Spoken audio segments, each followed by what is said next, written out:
મેઘરાજાની ગુપ્ત સફર. ગુજરાતમાં વરસાદની ધમાકેદાર એન્ટ્રી. આ જિલ્લાઓમાં સૌથી પહેલા પડશે વરસાદ. અરબી સમુદ્રથી ગુજરાત સુધીની વરસાદની કહાની. નમસ્કાર મિત્રો. આજે હું તમને માત્ર વરસાદની આગાહી નથી આપવાનો. આજે આપણે જાણીશું કે હજારો કિલોમીટર દૂર અરબી સમુદ્રમાં જન્મેલા વાદળો કેવી રીતે ગુજરાત સુધી પહોંચે છે.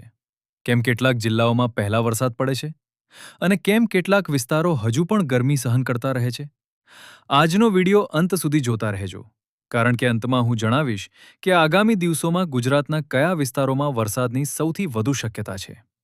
મિત્રો, દરેક વરસાદની એક વાર્તા હોય છે અને આ વાર્તા શરૂ થાય છે અરબી સમુદ્રમાંથી. જ્યારે સૂર્યના તાપથી સમુદ્રનું પાણી ગરમ થાય છે, ત્યારે તે વરાળમાં બદલાય છે. આ વરાળ આકાશમાં જઈને વાદળોનું રૂપ ધારણ કરે છે.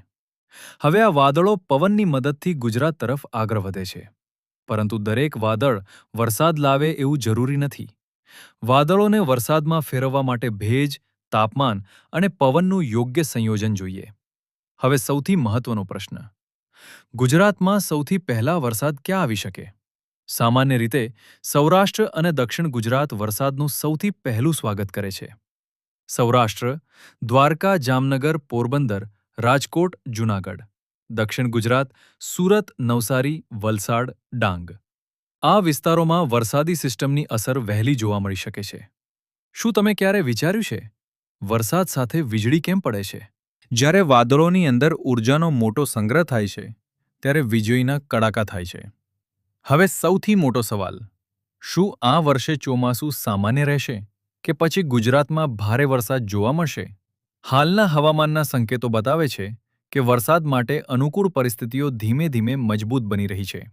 પરંતુ હવામાન એક એવી વસ્તુ છે જે કલાકોમાં પણ બદલાઈ શકે છે.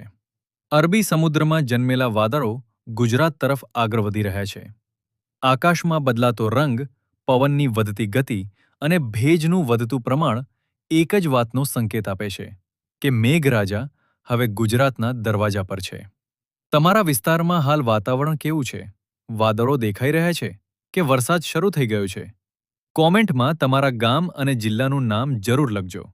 અને આવી જ અનોખી વરસાદી વાર્તાઓ અને આગાહી માટે ચેનલને સબસ્ક્રાઇબ કરવાનું ભૂલતા નહીં. જય હિન્દ, જય ગુજરાત.